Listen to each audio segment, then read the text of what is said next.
Hello and welcome to another Bodgit and Leggit video. We have a 2006, is this 2006, yeah? Yeah, 2006 Ford Transit van, and we have a problem. It starts, no engine lights, no nothing, but no, doesn't rev up, doesn't do anything. No engine lights, no fault codes. Oh, that's the horn. What sometimes happens is if you've got a faulty pedal, the heater plug light flashes, or you might have an engine light on. There's a few variations, but we have no engine lights, no heater plugs, no fault codes, no nothing. So let's get some live data up. So we have nowhere to go, so what I'm going to do is plug the scan tool in it, get some live data, and let's see what we can do. Right, sorry for the glare. But as you can see, this is our live data, APP1, APP2 and the position sensor. That all looks good. The ignition is on at the minute, engine off. And here is the throttle. And as you can see, when I press that, absolutely nothing happens. APP1 should go low and APP should go high, and the position sensor should go high as well. And we've just got absolutely nothing happening there. Start the car.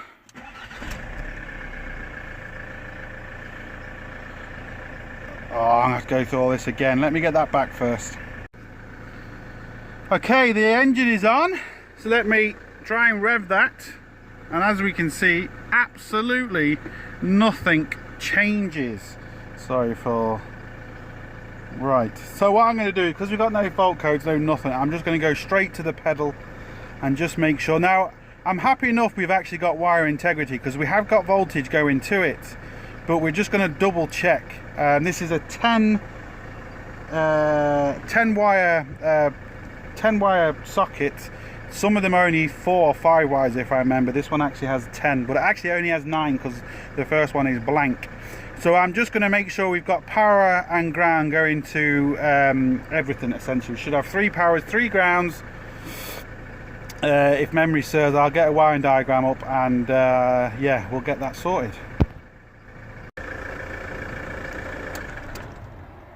Right, there's no way I'm going to be able to kind of do this inside in here.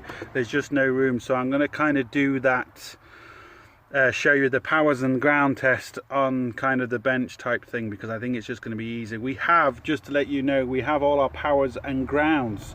So it's looking like the pedal is just not responding, even though we've got no error codes at all. No flashing heater plug light, no nothing. But anyway, it is looking like it. So what I'm going to do is, I've got my resistor box, and I'm going to basically try and pretend to be the pedal, essentially, and see if we can move the resistance, see if the computer actually sees the change of resistance. So that's what I'm going to do next. I'm going to hook this bad boy up, and we're going to adjust the resistance, and we're going to see if we can get the computer to notice that fact. If we can, well, then we know we have a problem with the pedal. So again, I'm gonna have to get all this set up first and put the camera back on, and then yeah, I'll get this done. Plugged into our APP1 sensor. There's essentially 3 sensors in this pedal, and the way it works is they're like potentiometers, and as you put it down, it converts that, tells the computer, right, we need 10% throttle, 20% throttle, whatever it is, and then that calculates it and that gives you your throttle position, whatever that happens to be. So our box is now off. I'm going to switch it to ohms. Everything's to 0, so it should change when I flick it now. There we go. Oh, why is that? The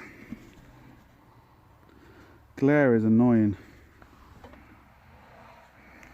Right, that's it. That's the best I can get it. So, as I start changing the resistance, this should, there we go, start changing. And we can make that go essentially as high as we want. There we go. So I now know that the wiring integrity is absolutely fine. We are essentially replacing the pedal, if the glare just goes, replacing the pedal. This is now our new pedal. Why is that so blurry? Focus. Replacing our pedal with this box here. And if I just put that back, we can go back to 0. And there we go, we're back to 0. So I'll now know, I'm going to do the other ones, but again it's just very difficult to see in there just to make sure, but we can more or less be 100% sure now it's a pedal. I'm just going to do the other ones, but there's no point me showing you them because it's exactly the same way. If I flick that off, that should return. Yep, that's returned back. So there we go. Let me just test the other ones and then I'll get back to you. Okay everybody, tested all the others and they were all the same, so we know the wire integrity of the computer and everything is working. Told the customer, he went and got this second-hand one. That's what he wanted. That's the wiring or the clip I was talking about. The first one is empty and the other 9, but I'll go through that kind of on the bench. It'd be a lot easier to show you. And yeah, so we're just going to quickly plug this in and just see if we were right or were we wrong. Let's find out. Can I kind of do this on camera? If I can. Oh.